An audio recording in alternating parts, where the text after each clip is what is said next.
할렐루야. 저는 정말 깜짝 놀랐습니다. 목사님께서 오늘 좀 일찍 오라 하셔가지고 왜 일찍 오라 하시나 제가 사실 좀 궁금했고, 오늘 여기 와서 정말 여러분들의 찬양하는 모습, 예배하는 모습, 기도하는 모습 하나하나에 제가 오늘 말씀의 제목을 기적의 주인공이라고 제가 이름을 붙였는데요, 이미 여러분들은 이곳에서 기적을 체험하고 있는 줄로 믿습니다. 정말 이곳이 기적의 현장이라고 하는 그런 느낌을 강력하게 제가 받을 수 있었고, 저도 한때는 영상에서 저는 제가 강의를 가끔 나가면 사진을 한 장 보내달라 그러면 참 생기지도 않은 얼굴을 어떻게 보내나, 한 장 보내기도 버거운데 5장을 보내라는 거예요. 이거 어젯밤 제가 새벽 1시 넘도록 그 사진 찾느라고, 제가 지금 헬쑥하잖아요. 지금 사진 찾느라고 너무 늦게까지 그냥 목양실에서 그냥 사투를 벌이다가 와가지고, 보셔서 아시겠지만 저도 10년이 넘는 세월을, 정말 긴 세월 동안 청소년들과 함께 씨름하고 몸부림치고 싸우며 치열한 사역을 저도 해왔습니다. 찬양을 하는데 제가 너무 좋아하는 찬양만 쏙쏙 오늘 뽑아가지고 찬양을 하신 것 같아요. 찬양 간사님들이 영성이 대단하세요. 제가 찬양을 하는데 막 얼마나 마음이 막 뭉클해가지고 찬양이 안 될 정도로 너무 은혜 많이 받고, 정말 제가 기적의 주인공이 됩시다라고 설교를 해야 되는 그런 자리에 서서 이미 기적을 경험하고 있는 여러분들에게 내가 무슨 말씀을 전해야 하나 많은 고민을 하게 했던 그런 찬양 시간이었고, 그럼에도 불구하고 우리 하나님의 역사는, 기적은 지금도 여전히 일어나고 있는 줄로 믿습니다. 하나님의 더 큰 역사가 저와 여러분 가운데, 우리 큰 술맑음생 교회 가운데, 여러분들의 가정과 또 여러분들의 셀과 여러분들의 사역 현장 가운데 충만하게 역사하기를 주의 이름으로 축원합니다. 저는 제가 성경에서 3가지 기적을 좀 뽑아보라고 하면, 첫째는 모세가 홍해를 가른 것입니다. 하나님의 나라, 하나님의 민족을 다시 세우시기 위한 하나님의 놀라운 계획이 그 홍해를 가르는 그 역사 가운데 저는 있다고 믿습니다. 그리고 또 한 가지는 이 어린 소년 다윗이 골리앗을 이긴 그 기적을 저는 뽑습니다. 그리고 3번째를 뽑으라고 한다면, 오늘 이 성경 우리가 읽었던 마태복음 14장에 같이 나오는 오병이어 기적을 저는 뽑는데요, 여러분, 성경에는 수많은 기적들이 나오죠. 셀 수 없는 기적들, 예수님의 그 기적들이 나오지만, 저는 성경에서 기록된 가장 큰 기적이 다 똑같은 기적이지만 크고 작은 게 있겠습니까? 그럼에도 불구하고 성경에 나오는 가장 큰 기적 중에 기적은 오늘 여기 있는 저와 여러분이 구원받은 기적인 줄로 믿습니다. 우리가 잘 알고 있는 요한복음 3장 16절 말씀 우리 같이 한번 해볼까요? 시작. 하나님이 세상을 이처럼 사랑하사 독생자를 주셨으니 이는 그를 믿는 자마다 멸망하지 않고 영생을. 할렐루야, 할렐루야. 예수 그리스도를 믿는 모든 사람들에게 영생을 주시는 그 하나님의 은혜로 말미암아 저와 여러분은 세상에 경험할 수 없는, 세상이 줄 수 없는 그 영원한 생명, 구원의 생명을 얻은 줄로 믿습니다. 뿐만 아니라 우리가 잘 알고 있는 말씀 가운데 로마서 10장 9절에서 10절 말씀입니다. 우리 같이 한번 해볼까요? 내가 만일 내 입으로 예수를 주로 시인하고 또 하나님께서 그를 죽은 자 가운데서 살리신 것을 내 마음에 믿으면 구원을 받으리라. 사람이 마음으로 믿어 의에 이르고 입으로 시인하여 구원에 이르느니라. 할렐루야, 할렐루야. 하나님께서 참으로 믿을 수 없는 그 하나님의 놀라운 십자가의 복음을 우리가 믿을 수 있도록 하나님께서 은혜 주셔서 그것을 믿게 하시고 그것을 고백하게 하신 줄 믿습니다. 그 구원의 감격을 가지고 우리가 날마다 살아갈 수 있기를 바랍니다. 우리가 교회를 예배를 드리고 이제 교회를 이제 떠나서 삶의 현장으로 돌아가면 참 감사할 일이 없고 기뻐할 일이 없는 것 같습니다. 그럼에도 불구하고 우리는 세상이 줄 수 없는 그 영원한 기쁨, 영원한 감격이 저와 여러분들의 그 10년 가운데는 끊임없이 부어지고 있는 줄 믿습니다. 그 믿음 가지고 여러분 우리 삶 속에서 늘 그 구원의 뜨거운 감격을 가지고 우리가 살아낼 수 있기를 바라고요. 여러분들이 그렇게 보여질지 모르겠지만 제가 국민학교 다닐 때 저도 국민학교를 다녔던 세대인데요. 제가 아까 사진 보셨지만 저도 아들이 있는 결혼한 남자예요. 어떤 분, 예. 제가 초등학교라 그러죠. 노회에서 이렇게 했던 그 성경 동화대회에서 제가 교회 대표로 나가가지고 1등을 먹은 사람입니다. 할렐루야. 아멘 안 하시는 분들은 지가 그렇습니다. 그때 그 주제가 뭐냐면 다윗과 골리앗이었습니다. 골리앗을 이긴 다윗이라는 주제로 제가 그때 성경 동화를 하면서 실에다가 솜 같은 거 이래가지고 물맷돌처럼 이렇게 좀 하기도 하고 해가지고 제가 노예 대회에서 우승을 했던 그런 기억이 새록한데요. 제가 자랑하려고 하는 게 아니라 제가 특별히 다윗과 골리앗의 이야기를 너무 제가 좋아하는 이유는 여러분, 다윗과 골리앗의 싸움의 승리자는 누굽니까? 그렇죠. 역시 배운 교회가 다르네요. 속으로 대답하시네요. 다윗과 골리앗의 승리자는 하나님이신 줄로 믿습니다. 여러분, 다윗과 골리앗의 싸움은 싸움이 안 되는 싸움을 싸우게 하셔가지고 그 싸움이 어떤 싸움인 줄 알게 하신 역사가 바로 다윗과 골리앗의 싸움인 줄로 믿습니다. 여러분, 성경에 뭐라고 말하고 있습니까? 골리앗은 6규빗하고 한 뼘이라고 되어 있습니다. 한 규빗이 대략 45cm에서 55cm라고 보면 평균 50cm라고 치면 6규빗이면 그것만 해도 키가 3m입니다. 3m. 이게 인간인지 괴물인지 뭔지는 알 수 없지만 그 괴물 장수 골리앗과 한낱 어린 아이에 불과했던 그 다윗 소년이 어떻게 싸움을 할 수 있겠습니까? 이 싸움은 싸움이 안 되는 싸움이었다는 것을 말하고 있는 거죠. 그럼에도 불구하고 그 싸움 가운데 하나님께서 개입하시고 간섭하시고 역사하셔서 하나님께서는 다윗을 통해서 골리앗을 이기게 하시고 하나님의 나라를 세워가시는 그 역사를 우리에게 보게 하신 줄로 믿습니다.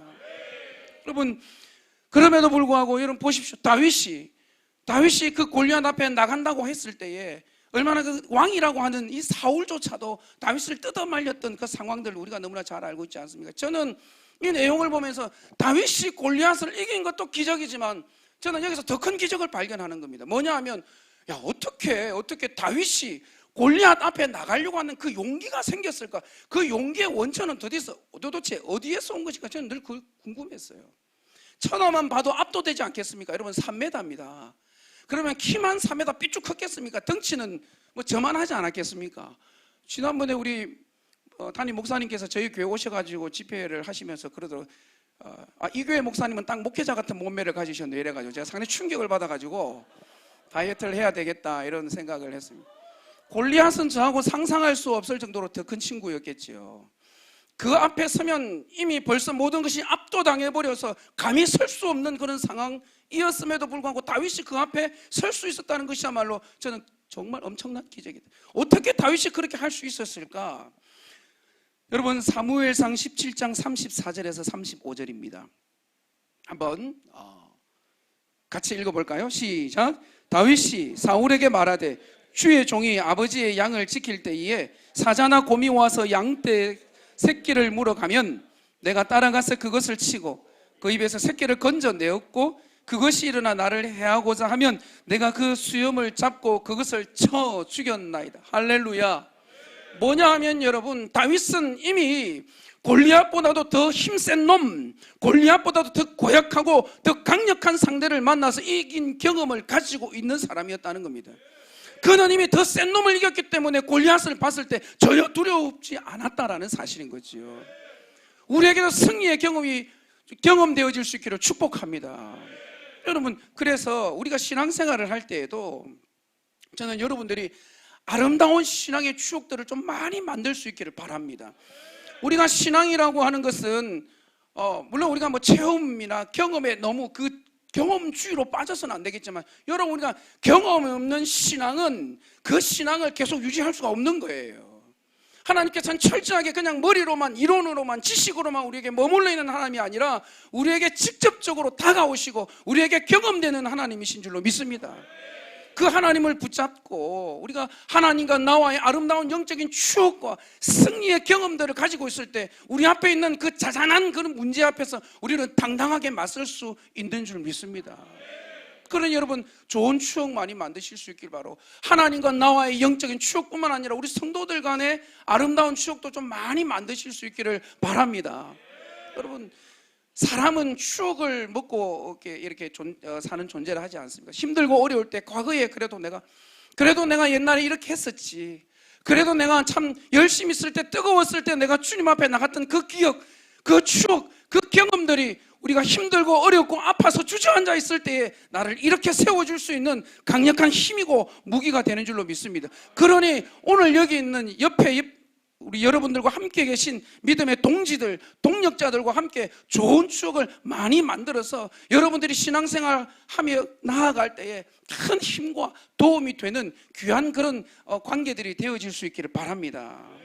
여러분 우리가 좋은 추억을 많이 만들려면 어떻게 해야 되겠습니까? 자꾸 모여야 하는 것입니다. 할렐루야. 여러분 말세의 특징 중에 한 가지가 뭐냐면 모이지를 않는다라는 것은, 모이는 것을 거부한다는 겁니다. 모이기를 힘쓰지 않는 그런 분위기들로 계속, 여러분 우리가 그 코로나 이후에 뭐 사이버 교회다, 디지털 교회다, 뭐 제가 이거 준비하다가 제가 본 브로깅 교회, 와이어드 교회, 뭐 듣도 보도 못한 이름들 막 이렇게 얼마나 신조어들이 많이 생겨났는지 모릅니다. 그럼에도 불구하고요, 성경은 이렇게 말씀하십니다. 히브리서 10장 25절 말씀 같이 한번 읽어보겠습니다. 시작. 모이기를 패하는 어떤 사람들의 습관과 같이 하지 말고 오직 권하여 그날이 가까움을 볼수록 더욱 그리하라. 할렐루야. 모여야 하는 것입니다. 모일 때 하나님께서 역사하시는 것입니다. 여러분 이 비대면 예배니 온라인 예배니 또 뭐 사이버 디지털 어쩌고 저쩌고 이런 것들은 뭐 발음도 잘 안 됩니다. 제가 다 잘하는데 이 발음이 잘 안 돼요. 여러분 이 모든 것들의 특징은 모이지 않는다라는 것입니다. 여러분 물론 뭐 제가 이 모든 뭐 온라인 예배라든지 비대면으로 하는 것들을 다 부정하는 것은 아닙니다. 물론 그럴 수 있습니다. 물리적으로 도무지 어떻게 할 수 없을 때 그것은 보조수단으로서, 보조 기능으로서는 그것은 충분히 활용되어질 수 있다고 저는 봅니다. 그럼에도 불구하고 그것이 결코 메인 방식이 되어서는 안 된다, 그리고 될 수도 없다라는 것을 우리가 꼭 기억하시고요. 여러분 저는 우리가 성경대로 예수 믿고 신앙생활을 할 수 있기를 바랍니다. 성경에서 우리가 하나님을 믿는 우리에게 가장 큰 계명이 뭐라고 말씀하셨는가 하면 마태복음 22장 37절 말씀인데 우리 같이 한번 읽어볼까요? 시작. 예수께서 이르시되 네 마음을 다하고 목숨을 다하고 뜻을 다하여 주 너의 하나님을 사랑하라. 할렐루야. 마가복음 12장에도 똑같은 말씀입니다. 예수께서 말씀하시는데 하나님을 어떻게 사랑해야 하는가? 우리가 예수를 믿는 것, 하나님을 믿는 것은 하나님을 사랑하는 것이다라고 말씀하고 있습니다. 우리가 뜻을 다하고 목숨을 다하고 마음을 다하고 힘을 다하여 주 너의 하나님을 사랑하라고 말씀하셨습니다. 그냥 우리가 예수 믿습니다. 제가 그래서 지난번에 우리 교회에서 설교할 때 이런 얘기를 했습니다. 내가 예수를 믿는다라고 말하면서 예수를 사랑하지 않는 것은 이건 사랑이 아니, 가짜 사랑인 거예요. 제가 광림교회를 담임하고 있는데 사랑하는 성도 여러분, 저는 여러분들을 사랑합니다라고 말했는데 말은 사랑해요. 근데 일주일 동안 담임 목사라는 사람이 한 번도 성도들 위해서 뭐 그렇게 관심도 없고 기도도 없고 신방도 없고, 근데 또 강단 서면 여러분 사랑합니다, 아유 열심히 교회 나와주셔서 감사합니다, 이게 진정한 사랑일 수 있겠냐는 겁니다. 여러분 하나님을 사랑하되 어떻게 사랑하라고 말씀하고 있습니까? 뜻을 다하고 목숨을 다하고 생명을 다해 힘을 다해 하나님을 사랑할 때 여러분 우리는 참으로 기적의 주인공의 삶을 살아낼 수 있는 줄 믿습니다. 저는 우리 큰순 맑은샘 교회 모든 성도님들이 정말 마음을 다하고 목숨을 다하고 뜻을 다하고 힘을 다해 주님을 사랑함으로 말미암아 기적의 주인공의 삶을 살아내는 우리 모든 성도님들 되기를 축복합니다. 여러분 사무엘상 17장의 36절 말씀 보니까 이렇게 기록하고 있어요. 주의 종이 사자와 곰도 쳤는데 살아계신 하나님의 군대를 모욕하는 이 할례받지 않은 블레셋 사람, 그 사람은 짐승의 하나와도 같습니다. 여러분, 다윗은 철저하게 하나님을 의지하고 본인의 내가 누구인지를 정확하게 알았다는 거예요. 나는 하나님의 종이다. 나는 하나님의 뜻을 따라 사는 사람이다. 하나님이 나의 주님이시요 주인이시다라고 하는 것을 그는 분명하게 알고 있었기 때문에 하나님을 모욕하는 저 할례받지 못한 블레셋 사람을 그냥 둘 수가 없었다는 것입니다. 그는 비록 어린아이였습니다. 그가 가지고 있는 실력과 능력 가지고는 도무지 골리앗을 이길 수 없는 사람이었음에도 불구하고 그는 겁없이 골리앗 앞에 설 수 있었던 것은 다윗은 하나님의 종이라고 하는 자신이 누구인지에 대한 분명한 확신이 있었기 때문에 그는 그 괴물 장수 골리앗 앞에 당당하게 설 수 있었다는 사실입니다. 오늘 저와 여러분이 이런 다윗과 같은 모습으로 이 세상 앞에서 우리가 정말 믿음으로 당당하게 어깨 펴고 하나님의 영광을 위해서 살아낼 수 있는 저와 여러분 되기를 바랍니다.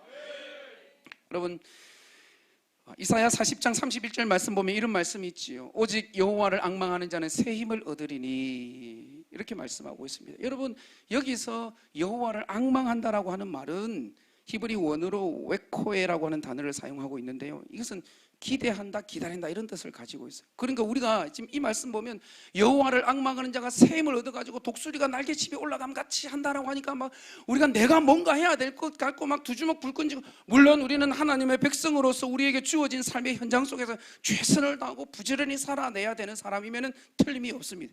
그럼에도 불구하고 우리가 조급해하지 않고 우리가 정확하게 분명하게 우리가 그 중심을 바로잡아야 하는 것은 내가 누구인지, 내가 정말 누구에 의해서 나라고 하는 사람이 존재하고 있는지, 나는 누구와 함께 동행할 때 내가 어떤 삶을 살아낼 수 있는지를 우리는 바로 깨달아야 한다는 사실입니다. 여러분, 독수리야말로 정말 날 수 없는 신체적 구조를 가지고 있어요. 그 덩치가 얼마나 큽니까? 날개를 피면 2m나 됩니다. 그래서 그는 자기가 바닥거려서, 우리가 한글 성경에는 독수리가 날개친다 그러니까 본인이 막 바닥거려서 나는 것 같은 느낌을 갖고 있지만 그렇지는 않다라는 거예요.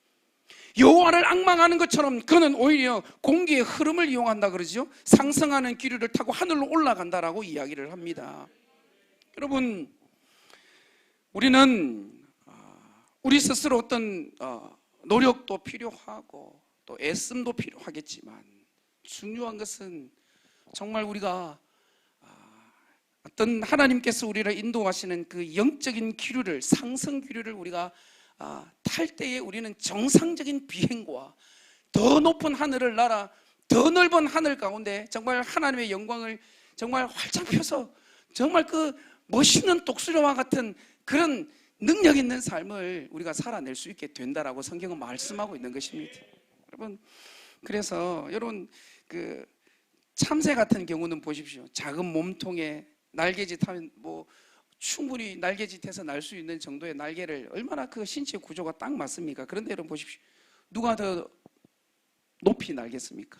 누가 더 멀리 날겠습니까? 여러분, 참새는 수명이, 제가 찾아보니까 그래요. 참새는 수명이 약 5년에서 6년이래요. 독수리는요 수명이 평균 60년이랍니다. 저는 우리 오늘 이 자리에 계신 우리 사랑하는 성도님들이, 물론 우리는 때로 내가 계획도 세우고 내 노력도 애씀도 필요하겠지만 그 모든 것들 우리가 때론 하나님 앞에 먼저 우리 자신을 온전히 내어드릴 때 하나님께서는 내 생각, 내 계획, 내 의지, 내 실력과 내 능력을 하나님의 오른손으로 붙잡아 주셔서 독수리가 하늘 높이 치고 올라갈 수 있는 것처럼 우리를 더 귀하게 사용하시고 하나님의 능력을 나타낼 수 있는 능력 있는 독수리의 삶을 살아내도록 인도해 주실 줄 믿습니다. 여러분, 새는 정말 가장 빨리 가장 높이 날 때 어떻게 하냐면 어떻게 하겠습니까?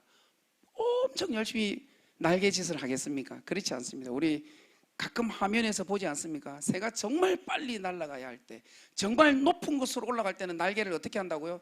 딱 접지요. 배우신 분들이 다르네요. 딱 이렇게. 그래서 날개를 접는 겁니다, 여러분. 무슨 말이겠습니까? 하나님 앞에서 우리가 겸손하고 진지한 기도의 시간, 하나님 앞에 간절히 무릎 꿇는, 하나님 앞에 우리가 순복하는 그 시간을 통해서 우리의 삶은 더 아름다운 삶으로, 더 능력 있는 삶으로 살아가게 될 줄 믿습니다. 사람들이 볼 때에는, 인간의 생각으로는 그것이 느리게 가는 것 같고 더딘 것 같을 수 있습니다. 그럼에도 불구하고 그 길이 가장 확실하고, 그 길이 가장 정확하고, 그 길이 가장 빠른 길인 줄로 믿습니다. 다 바쁘죠. 안 바쁜 분이 없어요. 저희 교회도 보면 다 바빠요.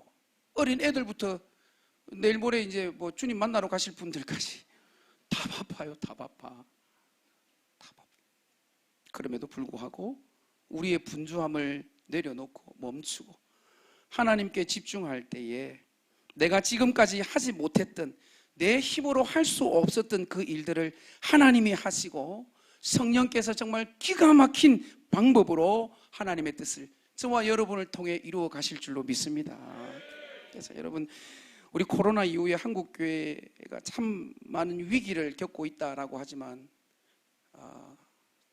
저는 제가 오늘 우리 큰순 맑은샘 교회 와가지고 위기가 아닌 것 같아요. 어느 교회가 위기인지를 찾아봐야 될 것 같습니다. 우리 교회만 위기인가? 자, 여러분, 사랑하는 우리 동력자 여러분, 동지 여러분, 세상 모든 사람들이 두려워서 뜨는 이때에 우리는 하나님의 군대를 모욕하는 골리앗 앞에서 담대하게 서 있던 그 다윗처럼 우리도 세상 앞에 쫄지 않고 믿음으로 당당히 맞서서 세상을 믿음으로 정복하는 저와 여러분 되실 수 있기를 바랍니다.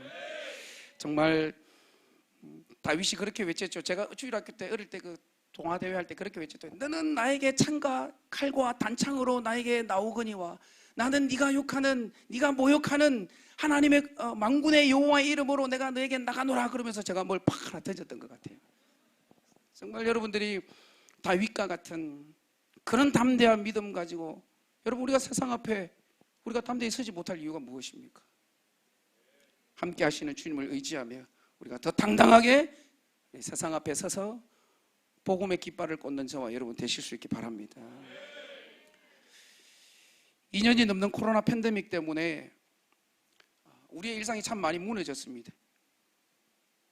그리고 우리의 영혼이 참 많이 침체된 것도 사실이고 인정하지 않을 수 없습니다. 절박한 심정으로 오늘 이 시간 우리가 하나님 앞에 더 간절히 엎드려 기도하는 은혜의 시간이 될 수 있기를 바랍니다.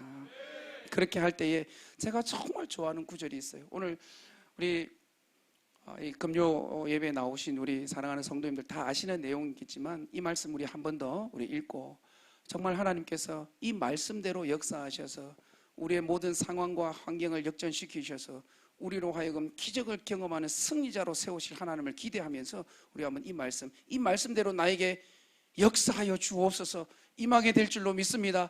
응답하여 주옵소서. 이런 마음 가지고 우리 한번 같이 시편 40편 1절 2절 말씀 같이 한번 읽어보겠습니다. 시작. 내가 여호와를 기대하고 기다렸더니 귀를 기울이사 나의 부르짖음을 들으셨도다. 나를 기가 막힐 웅덩이와 수렁에서 끌어올리시고 내 발을 반석 위에 두사 내 걸음을 견고하게 하셨도다. 할렐루야. 오직 한 번뿐인 인생 속히 지나갈 것입니다. 그럼에도 불구하고 오직 그리스도를 위한 일만이 영원하다라고 하는 것을 우리가 반드시 기억해내고 하나님의 영광 위에 힘있게 달려가는 저와 여러분 되실 수 있기를 바랍니다. 저는 여러분 오늘 이 자리에 오신 우리 성도님들 가운데 특별히 결혼을 하셔서 자녀들이 있는 우리 부모님들께 제가 간곡히 부탁을 드리고 싶어요. 뿐만 아니라 우리 청년들에게도 동일한 말씀입니다. 신앙이라고 하는 것은 성경에 뭐라고 말씀합니까? 자라가야 한다라고 말씀합니다. 신앙은 머물러 있는 것이 아니라 자라갑니다. 그리스도의 복음이 우리의 영혼과 심장 가운데 뿌려지면 그 복음은 힘있고 능력있게 자라가게 되는 것입니다. 그렇다면 우리의 신앙은 자라가야 돼. 여러분 에베소서 4장 13절에서 뭐라고 말씀하고 있습니까? 하나님께서는 우리에게 우리가 다 하나님의 아들을 믿는 것과 아는 일에 하나가 되어 온전한 사람을 이루어 그리스도의 장성한 분량이 충만한 데까지 이르러야 한다라고 말씀하고 있는 것입니다. 베드로후서 말씀도 그렇지요. 3장 18절에 보면 오직 우리 주 곧 그리스도 예수의 은혜와 그를 아는 지식에서 어떻게 해요? 자라가라 그랬습니다. 자라가라. 여러분, 참으로 안타까운 것은 제가 우리 교회도 청년들이 좀 있습니다. 많지는 않지만 조금 있습니다. 이들을 보면서 정말 안타까운 것은 정말 신앙이 너무 안 자란다는 거예요. 근데 제가 가만히 보니까 왜 안 자랄까라고 생각하니까 그 자녀들의 신앙은 결국 누구를 닮느냐 하면 부모님을 닮게 되어 있습니다. 부모님을 닮습니다. 그래서 자녀들이, 여러분, 그냥 우리는 자녀들을 주일학교에 교회에 맡겨놓으면 이 애들이 그냥 저절로 교회에서 신앙이 자랄 거라고 생각하지만 큰 오해고 착각입니다. 여러분, 생각해 보십시오. 여러분, 내 삶에 우리가 일주일이 몇 시간이죠? 164시간입니까? 네. 일주일에 수많은 시간 가운데 교회에 나와서 예배드리는 시간은 극히 적은 일부의 시간입니다. 그 시간에 예배드리고 교육 훈련 받는데, 제가 아까 우리 목사님 통해서 들으면서 깜짝 놀랐어요. 우리 셀 리더들과 국장들은 거의 매일 교회에 나온다면서요. 삶을 포기하셨어요? 사실 이해가 잘 안 가는데, 여러분, 그런 것 아닙니까? 여러분, 그럼에도 불구하고 여러분, 이게 참 귀한 일이라고 저는 믿습니다. 근데 여러분, 자녀들이 우리 스스로, 여러분, 우리 자녀들에게 너 왜 예배를 똑바로 못 드리고 너는 왜 신앙이 자라지 않냐라고 말할 이유가 없는 겁니다. 가만히 보니까 내가 그런 거예요. 제가 그런 거예요. 목사가 바로 서지 못하는, 이 성도가 바로 서지 못하는 것이고, 성도들이 그 가정에서 부모가 바로 서지 못하면 자녀들이 바로 서지 못하는 겁니다. 여러분, 그러니까 저는 그래요. 한국교회 위기 아니에요. 사실은 한국교회 위기가 아니고, 가정의 위기가 아니고, 여러분, 교회의 위기가 아니고 목사의 위기더라고요. 보니까 목사가 바로 서면 성도들이 바로 서는 것이고, 성도들이 바로 서면 그 성도들의 가정이 바로 서게 되는 것입니다. 그 가정이 바로 서면 그 가정의 자녀들이 바로 서는 것이지요. 그래서 저는 우리 부모들의 그 마음 가운데 정말 내가 믿음으로 자라가야 한다라고 하는 그 마음들을 우리가 가지고, 우리의 주어진, 여러분, 우리가 정말 우리 인생은 너무너무 빠른 속도로 지나가고 있지 않습니까? 그 삶 속에서 정말 우리가 믿음의 정신줄을 단단히 붙잡고, 그냥 세상이 막 흘러가니까 돌아가니까 정말 그냥 세상에 등 떠밀려 가지고 살아가는 인생이 아니라, 정말 우리가 영적인 그런 믿음을 가지고 세상을 영유하면서 세상의 그 조류를 거스르며 살아갈 수 있는 저와 여러분 되실 수 있기를 바라는데요. 여러분, 오늘 본문의 말씀 보니까 제자들이 지금 풍랑을 만났습니다. 그렇죠? 제가 읽을 때 여러분 보시면 생사를 가늠할 수 없는 난감한 상황에 제자들이 빠져 있는 겁니다.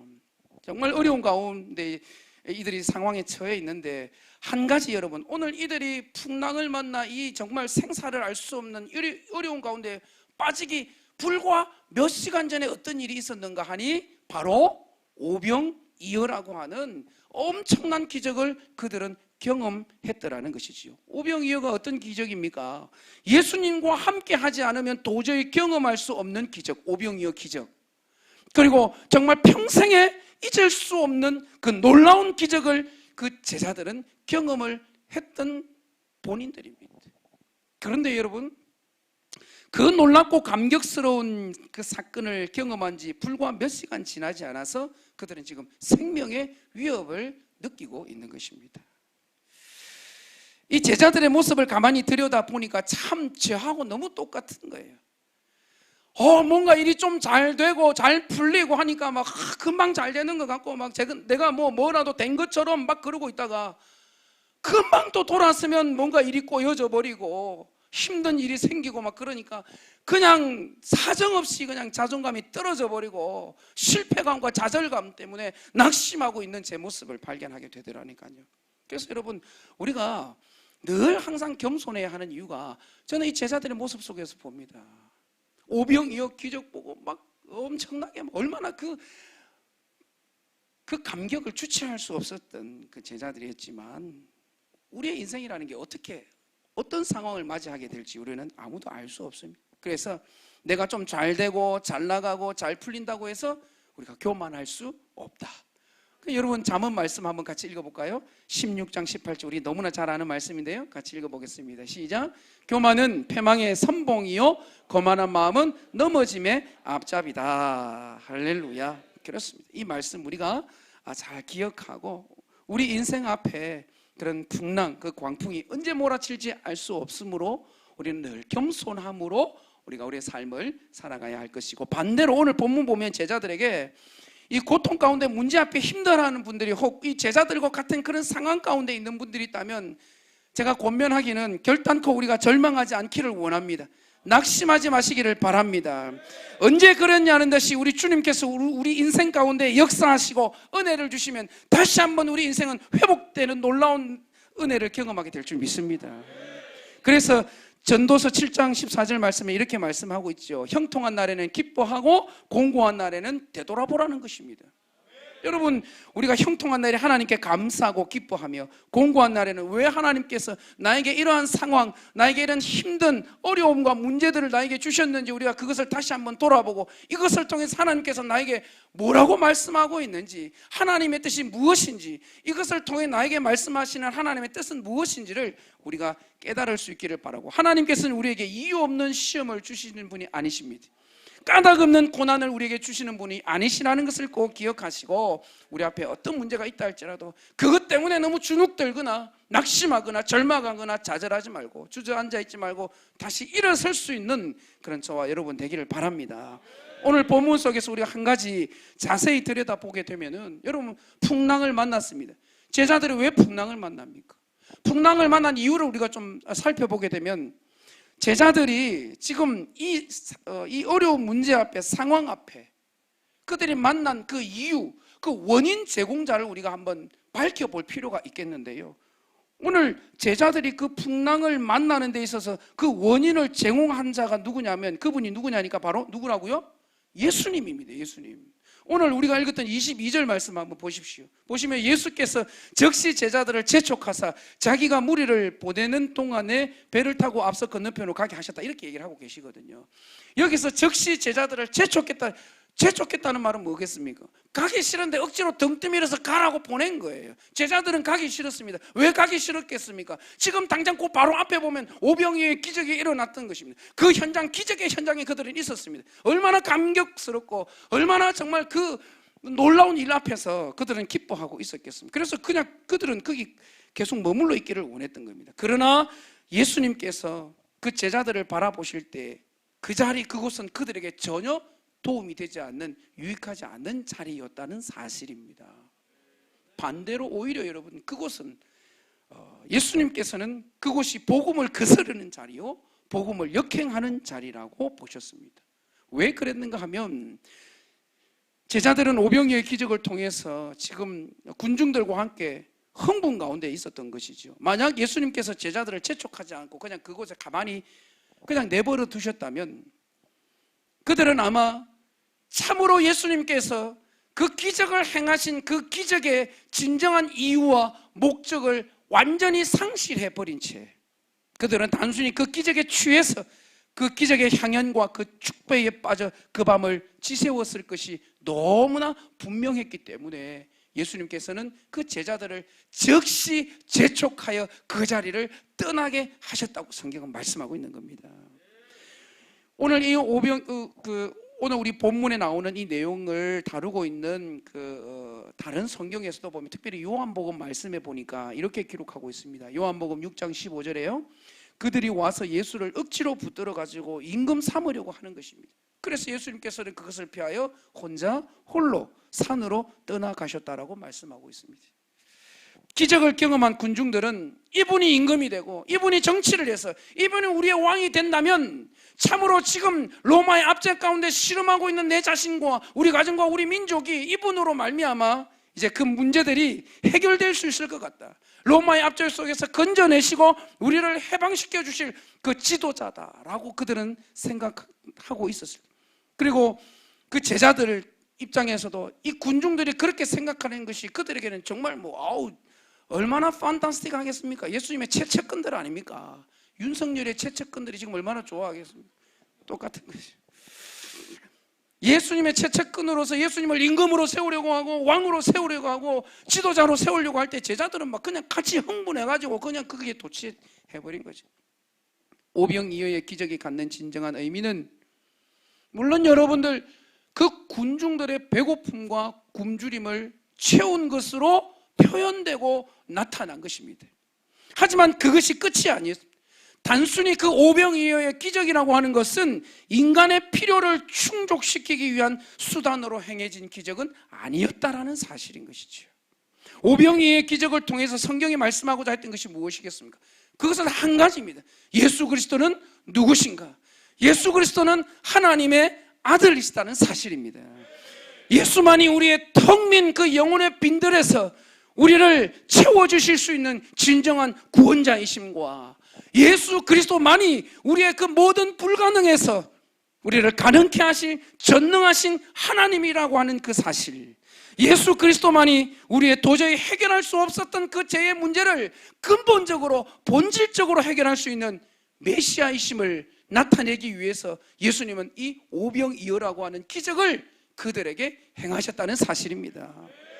그런데 여러분 어떻습니까? 예수님의 생각과 제자들의 생각은 전혀 지금 다르게 지금 흘러가고 있는. 그러니 예수님께서 어떻게 제자들을 그냥 그 자리에 둘 수 있었겠냐 말입니다. 그래서 제자들의 배를 태워가지고 먼저 건너편으로 보내고 무리를 보내신 후에 예수님께서 기도하러 산으로 올라가셨다라고 하는 것이. 오늘 본문을 우리가 이렇게 읽으면서 묵상하면서 몇 가지 좀 의문점이 생기는 부분이 있어요. 그게 뭐냐면 이런 거죠. 제자들은 분명 예수님의 말씀에 순종하여 나아갔는데, 말씀에 순종하여 나아가면 그러면 그 삶 속에 좀 뭔가 이렇게 적어도 내가 형통하고 잘 되는 건 고사하고 어려움은 없어야 하는 것이 우리가 생각할 수 있는 일반적인 생각입니다. 그럼에도 불구하고 그들은 지금 풍랑을 만났다라고 하는 사실입니다. 지금 배에 타고 있는 그 제자들의 이 심정은 아마 매우 복잡했을 것 같아요. 예수님은 내가 좀 거기 조금 더 머물러 있다가 그날 밤 정도는 보내고 그냥 이리 왔으면 이 어려움을 안 당했을 텐데 굳이 우리를 등 떠밀어 가지고 보내가지고 왜 우리로 이렇게 어려운 상황 가운데 우리를 내모시는 건가, 원망을 하기도 하고 후회를 하기도 했을 것입니다. 그런데 사랑하는 성도 여러분, 이 말씀을 우리가 좀 가만히 들여다보게 되면 똑같아요. 성경 속 제자들의 삶이 우리의 삶과도 너무 비슷한 것 같지요? 그렇습니다. 오늘날 우리가 예수를 믿으면 우리의 삶 속에서 이 제자들과 같은 그런 형태의 이 상황들이 우리에게도 참 많이 경험되는 것을 보게 됩니다. 예수 믿으면 복 받고, 예수 믿으면 형통하고, 예수 믿으면 병 낫고, 예수 믿으면 문제가 해결된다고 했는데, 예수 믿었는데 우리 주변에 그렇지 않은 상황들도 많습니다. 저는 오늘 우리 간증하신 우리 집사님 간증 듣고 정말 제가 오늘 제가 뒤에 가만히 이렇게 앉아서 있는데 제가 오늘 저는 이미 말씀을 준비하기 위해서 이 얼마나 읽었겠습니까? 한 100번은 거짓말이고 강단에서 거짓말하면 안 되니까 수십 번을 이 말씀을 읽지 않았겠습니까? 정말 이곳이 그 제자들이 타고 있는 예수님의 기적을 경험한 꼭 배 같은 느낌을 제가 받았어요. 우리 집사님 그 귀한 간증 정말 마음 담고 정말 진솔한 그 간증을 들으면서 귀한 은혜를 제가 받을 수 있었는데요.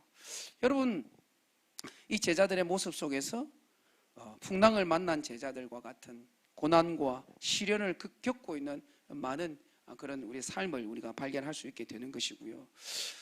또 예수님은 풍랑을 만난 제자들의 그 상황들을, 그렇게 제자들이 어려움을 당하고 있으면 제가 예수님이라고 한다면 저는 얼른 가서 그 문제를 해결해 주었을 것 같은데 예수님은 그러질 않았습니다. 오늘 성경 말씀 보니까 예수님이 제자들에게 모습을 보이신 것은 밤 사경이라고 성경은 이야기를 하고 있습니다. 여러분, 유대인들은 밤을 네 구간으로 나누죠. 사경으로. 1경은 오후 6시부터 저녁 9시까지를 1경이라고 그러고 9시부터 12시까지를 2경, 12시부터 새벽 3시, 자정부터 새벽 3시가 3경이고 4경이라고 하는 것은 새벽 3시가 넘은 시간이 4경입니다. 그럼 아무리 빨라도 새벽 3시에 예수님께서 제자들에게 오셨다라고 하는 것인데, 여러분, 제자들이 배를 타고 이제 건너간 그 시점을 보게 되면 이들은 아마 오병이어의 기적을 경험했으니까 그 오병이어는 이제 그 무리들이 저녁 식사를 할 수 없어서 예수님께서 물고기 2마리와 떡 5개로 기적을 행하셨으니까 저녁을 먹고, 그리고 뭐 다른 구절에도 보면 해질녘에 그들이 배를 타고 갔다 했으니까 뭐 빨라도 6시 아니면 한 7시 정도에 그들이 배를 타고 건너갔을 것입니다. 그리고 오늘도 보면 술이나 떠나서라고 되어 있지만 요한복음에는 12월이라고 되어 있으니까 대략적으로 한 5, 6km 정도 된다면 배를 노를 저어서 갔으니까 뭐 적어도 한 서너 시간 갔다라고, 한 2시간 이상, 적어도 한 3시간 정도 갔다면 9시 이후가 될 겁니다. 대략 한 9시 전후가 될 텐데, 그 제자들이 풍랑을 만난 시간을 대략적으로 우리가 추정해 보면 한 저녁 9시 정도 풍랑을 스스로 만나기 시작을 했다라고 하는 것이죠. 그렇다면 예수님께서 제자들이 풍랑을 만난 것은 9시요, 예수님이 그들을 만난 것은 아무리 빨라도 새벽 3시라면 6시간 동안이나 지금 제자들은 그 풍랑에서 막 사경을 헤매고 왔다리 갔다리 하고 있는 그 상황이었습니다. 근데 참 재미있는 것은요, 이 내용을 기록하고 있는 마가복음 말씀에 보면요, 예수님께서 이 제자들이 그 풍랑을 만나가지고 얼마나 어려워하고 있는 그 모습을 알고 계셨고 보고 계셨다라고 말씀하고 있습니다. 마가복음 6장 47절과 48절 보면 저물매 배는 바다 가운데 있고 예수께서는 홀로 무태에 계시다가 바람이 거스름으로 제자들이 힘겹게 노젓는 것을 보시고, 밤 사경쯤에 보시고 다음에 바로 즉시로 가셔야 되는데 밤 사경에 바다 위로 걸어서 그들에게 오사 지나가려고 하셨다라고 말씀하고 있습니다. 참 저는 이게 이해가 잘 안 됐어요. 왜 그러셨을까? 근데 참, 그럼에도 불구하고 제가 너무 귀한 것은 여러분, 그럼에도 불구하고요, 제가 왜 그랬는지는 바로 요 뒤에 이제 말씀하고, 제가 몇 시죠? 주책 없이 길게 하면 우리 집사람이 혼난다 했는데, 하여튼 계속 가보겠습니다. 자, 오늘 이 본문의 결론은 여러분 이거죠. 제자들은 예수님이 누구신지에 대해서 그들은 깨닫게 됩니다. 오늘 제가 우리 같이 읽었던 33절 말씀 보면 이렇게 기록하고 있죠. 배에 있는 사람들이 예수께 절하며 이르되 진실로 하나님의 아들이었습니다. 배에 있는 사람이 누구였습니까? 예수님의 제자들이었습니다. 그 제자들은 결국 예수님이 누구신지를 그들은 깨닫게 된 것입니다. 그래서 그들이 예수를 깨닫고 이제는 그 주님을 위한 삶을 살기로 결단했을 때 그 제자들의 삶은 예수님께서 행하신 모든 기적이 그 제자들의 기적이 된 줄로 믿습니다. 오늘 저와 여러분은 오늘 우리 시대에 이 시대를 살아가는 예수님의 제자들인 줄로 믿습니다. 그렇다면 예수님께서, 하나님께서 우리 시대에 지금 행하시기 원하시는 남아있는 그 모든 기적들은 저와 여러분을 통해서 이루실 줄로 믿습니다. 그래서 여러분, 저는 우리가 정말 기적의 주인공으로 살아내기 위해서 오늘 본문이 우리에게 꼭 들려주고 싶은 말씀이 있는데, 그게 뭐냐면 이런 거죠. 첫째는 주님의 뜻과 내 뜻이 다르다. 그러나 그럼에도 불구하고 그 주님의 뜻에 내 뜻을 맞출 때 우리는 기적의 주인공의 삶을 살아낼 수 있는 줄 믿습니다. 그럼 오늘 본문에 보면 제자들의 생각과 주님의 생각이 분명 다르죠. 오병이어 기적에 그냥 취해가지고 그 자리를 떠나지 않으려고 하는 제자들과 떠나야 한다는 예수님, 그 자리를 떠나는 것이 훨씬 더 그들에게는 유익했다는 것입니다. 그 떠남의 자리가 비록 풍랑을 만나서 시련을 겪어야 하는 자리라 할지라도 그 자리가 우리에게 유익되다라고 주님은 말씀하신다라는 사실입니다. 그래서 이사야 55장 8절에 이렇게 말씀하잖아요. 이는 내 생각이 너희 생각과 다르고 내 길이 또 너희의 길과 다르다라고 말씀하고 있는 겁니다. 중요한 것은 여러분, 우리 신앙이라고 하는 것은 내 뜻을 주장하고 내 뜻을 고집하고 내 생각을, 내 의지를 관철시키는 것이 신앙이 아니라는 것입니다. 하나님의 뜻에 내 뜻을 맞추어 낼 때에 하나님의 역사는 비로소 시작되는 줄 믿습니다. 만약 여러분, 이건 성경에 없는 이야기지만 가정에서 만약에 오병이어 기적을 베푸시고 나서 예수님께서 제자들에게 가라 했는데, 떠나라 그랬는데 그 중에 10명의 제자들은 말 잘 듣고 10명은 떠났습니다. 근데 2명은 안 떠났어요. 근데 10명이 딱 떠났는데 허걱 순종하고 떠난 10명은 풍랑 만났네. 이 말이 안 되잖아요. 근데 떠나지 않은 2명은 와우, 우리는 풍랑 안 만났네. 이 할렐루야, 이게 할렐루야일 수 있겠냐는 거예요. 여러분 가만히 생각해 보십시오.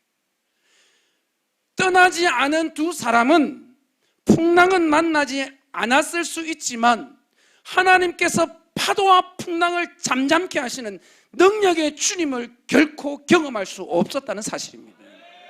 풍랑을 만나지 않은 것이 축복이 아니라 풍랑을 만났음에도 불구하고 그 풍랑을 통하여 하나님의 능력을 경험하고 기적을 경험하고 그 기적의 주인공의 삶을 살아내는 것이 우리에겐 진정한 축복인 줄로 믿습니다. 우리가 신앙생활 하다 보면, 믿음 생활 하다가 보면 때로는 우리가 어려운 일을 당할 수 있습니다. 힘든 일도 있을 수 있습니다. 그럼에도 불구하고 그 길 주님이 가라 하시면, 주님이 명령하시면 우리는 그 주의 말씀 듣고 그 말씀 붙잡고 믿음으로 나아갈 수 있는 저와 여러분 되기를 원합니다. 그때 우리는 바다 위를 걷는 기적을 나타낼 수 있는 능력 있는 삶을 살아갈 것입니다. 모세가 바다를 향하여 갈라지라고 했을 때 갈라지, 제가 정말 좋아하는 찬양이 나는 믿네라는 찬양입니다. 그 찬양 가사 속에 보면 바다가 갈라지지 않으면 주님께서는 바다 위를 걷게 하시는 주님이시라고 고백하고 있습니다. 우리의 삶 앞에 내 생각, 내 판단, 내가 생각했던 계획대로 되지 않는다 할지라도 주님을 의지하고 나아가면 주께서 그 길을 열어내시는 것입니다. 무엇이 진정 축복이고 무엇이 정말 기적이겠습니까?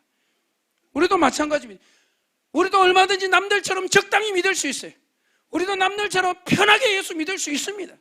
그냥 남들 하는 것처럼 흉내 낼 수 있습니다. 그냥 보험 하나 든 것처럼, 액세서리 하나 달고 있는 것처럼 그렇게 예수 믿을 수 있습니다. 그럼에도 불구하고 그러한 삶 속에는 주님의 능력이 나타나지 않는 것입니다. 그러니 여러분, 우리 앞에 풍랑이 있다 할지라도 주님의 뜻에 내 뜻을 맞추어 순종함으로 예수의 능력을 경험하며 살아가는 우리 사랑하는 동력자, 동지 여러분 되시길 주의 이름으로 축원합니다. 마지막 하나만 더 얘기하고, 우리 집사람 눈빛이 좋지 않아가지고, 여러분 본문이 주는 마지막 교훈은 이겁니다. 우리 주님은 주님의 때에 주님의 방식으로 반드시 주의 뜻을 이루시는 분이십니다. 우리가 이 믿음 가지고 나아갈 때 우리 앞에 있는 어려움들, 때로는 우리가 힘들고 지칠지라도 우리는 더 신실하게 주님 앞으로 지치지 않고 우리가 확신이 있으니 하나님이 반드시 이루시니, 하나님의 뜻대로 우리를 사용하셔서 주의 나라를 이루시니 우리는 그것 보고 나아갈 수 있는 줄 믿습니다. 제자들이 힘겨워하는 사실을 예수님은 알고 계셨습니다. 여러분, 예수님이 어떤 분이십니까? 천지를 창조하시고 다스리시고 통치하시는 분이 우리 예수님이십니다. 그 예수님께서 하실 수 있다면 왜 그 제자들의 어려움과 풍랑을 만난 그 시련들을, 그 문제들을 왜 해결해 주지 못하셨겠습니까? 충분히 그러실 수 있는 분이십니다. 근데 여러분 가만히 보십시오. 그 배에 지금 타고 있는 예수님의 제자들은 어떤 사람들입니까? 대부분이 그들은 출신이 어부입니다. 그렇기 때문에 그들에게 있어서 어쩌면 이제 바람이 불고 파도가 이런 것은 어쩌면 그들에게는 너무나 일상적인 것이었을 것입니다. 만약에 예수님께서 그들의 풍랑을 만난 즈음 한 9시쯤, 10시쯤, 12시쯤 왔다면 아마 그들이 가지고 있던 어떤 실력과 기술과 능력과 노하우 가지고 그들은 충분히 감당할 수 있으리라고 생각했을 거예요. 예수님께서 굳이 와가지고 바람아 멈춰라, 풍랑아 잠잠하라 그러면 제자들이 어이구 지금 뭐 우리도 할 수 있는 걸 주님께서 굳이 이렇게, 나도 할 수 있는데, 내 실력으로 내 능력으로 할 수 있는데 주님의 은혜라는 꼭 깨달을 수가 없는 거예요. 그러니 지금 주님께서 왜 밤 사경에 오셨는가? 예수님이 뭐 그들을 골탕 먹이기 위해서, 괴로움을 즐기기 위해서 예수님께서 그렇게 하신 것이 아니라는 사실이에요. 밤 사경이 필요했던 것이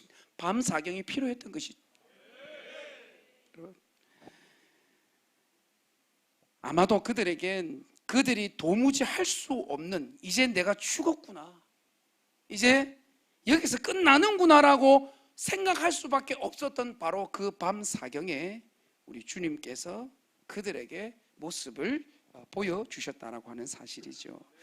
저도 사실은 여러분, 제가 청소년 사역을 한 10년 정도 하면서 별의 별 인간들 다 만나봤습니다.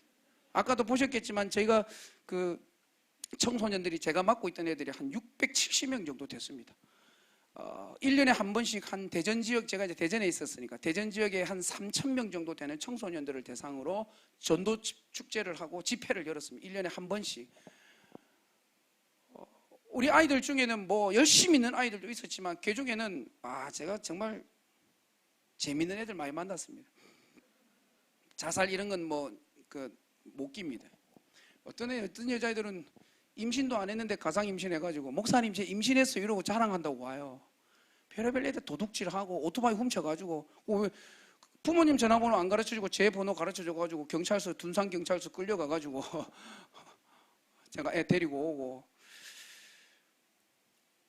요즘 고등학생들은요 게임 중독은 축에 못 듭니다. 도박합니다. 엄마 통장에 있는 돈 가가지고 가고 참 별의별 놈들 다 봤습니다.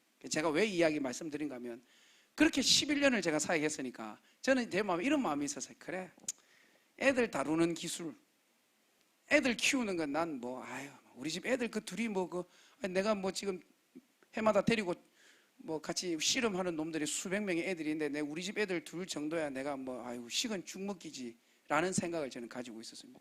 주님께서 저에게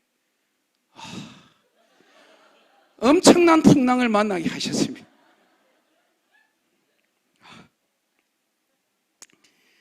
이런 얘기 다 하면 오늘 또 집에 못 가니까 그렇습니다. 하나님께서 저에게 그게 아니라고 말씀하시는 걸 깨닫게 하시고 제가 경험했던 것,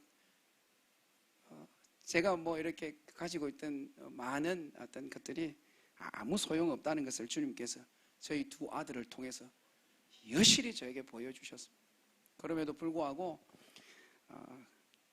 우리 하나님께서 지금은 우리 두 아들을 참 사랑하셔서 또 좋은 선생님, 좋은 멘토를 만나게 하셔서 또 열심히 또 최선을 다해서 지금 또 교회를 섬기고 또 자신에게 주어진 일들을 열심히 해나가고 있는 것을 바라볼 때에 사랑하는 성도 여러분, 지금 우리가 어렵고 힘든 일이 혹 있다 할지라도 마음에 큰 고통과 상처가 있다 할지라도 물리적인 밤 사경은 일정한 시간 그 때가 있어야 되지만 우리 영적인 밤 사경은 바로 오늘 이 밤도 우리에게는 영적인 밤 사경이 될 줄로 믿습니다.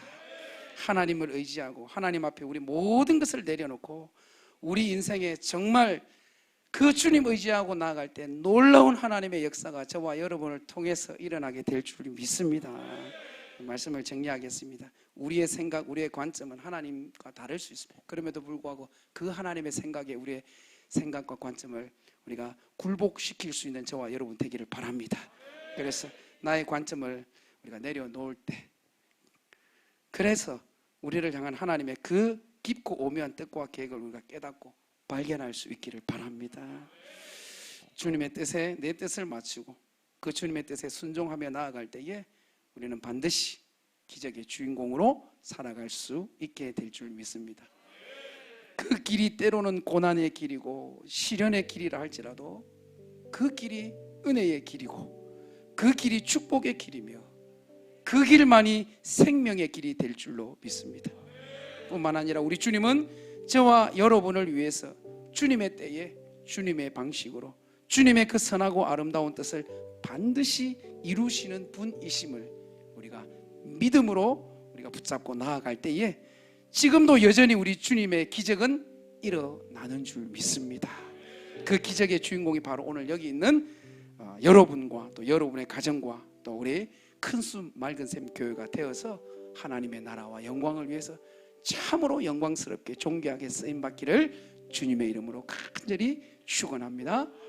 우리 이 시간 한번 같이 찬양하겠습니다. 우리에게 한 제단이 있으니 십자가 제단에다가 우리의 모든 죄를 씻어버리고 단상의 생활을 보내자. 하늘의 불로서 이 제단을 주님 태워주시옵소서. 엘리야의 때와 같이 지금도 우리의 굳어져 있는 돌과 같은 우리의 마음, 우리의 심령을 주께서 태워주시옵소서.